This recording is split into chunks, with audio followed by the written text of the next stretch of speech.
کا ذکر ہے کہ پہاڑوں کے درمیان ایک ریاست ہوا کرتی تھی جس کا نام آم دھارا تھا۔ یہ ریاست اپنے ہرے بھرے آم کے باغات کے لیے مشہور تھی۔ اس ریاست کے بادشاہ اور ان کی ملکہ بہت رحم دل تھے۔ ان کی ایک ہی بیٹی تھی جس کا نام شہزادی آم رکھا گیا تھا، کیونکہ وہ ریاست کے سب سے میٹھے اور لذیذ آموں کی طرح پیاری اور دلکش تھی۔ شہزادی آم کوئی عام شہزادی نہ تھی، اس کی شخصیت بھی آم کی مانند تھی، میٹھی، سنہری اور ہمیشہ خوش مزاج رہنے والی۔ اس کا پسندیدہ مشغلہ محل کے باغوں میں چہل قدمی کرنا تھا، جہاں وہ خود آم چن کر اپنی رعایا میں تقسیم کرتی تھی۔ محل کے پچھلے حصے میں ایک خاص جادوئی باغ تھا، جہاں سے آموں کی خوشبو دور دور تک پھیلتی تھی۔ لیکن ایک دن جادوئی باغ، جس میں ہمیشہ رسیلے اور میٹھے آموں کی بھرمار رہتی تھی،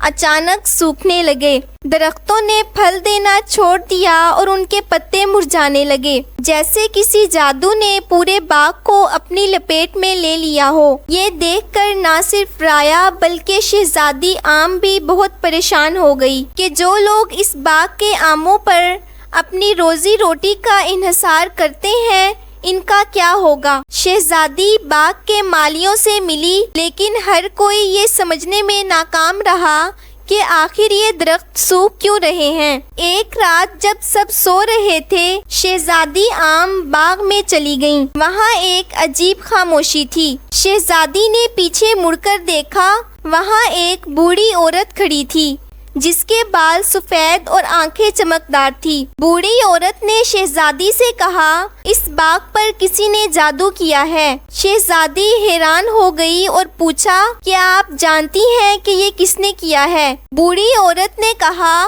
ہاں، لیکن یہ آسان نہیں ہوگا۔ تمہیں جادوگرنی زہرا کو ڈھونڈنا ہوگا، جو پہاڑوں کے دوسری طرف رہتی ہے۔ وہی اس باغ پر جادو کرنے والی ہے۔ شہزادی آم نے بغیر وقت ضائع کیے اپنی سواری تیار کی اور اس خطرناک سفر پر روانہ ہو گئی۔ وہ پہاڑوں کی اونچائیوں کو پار کرتی گئی۔ راستے میں اسے کئی مشکلات کا سامنا کرنا پڑا۔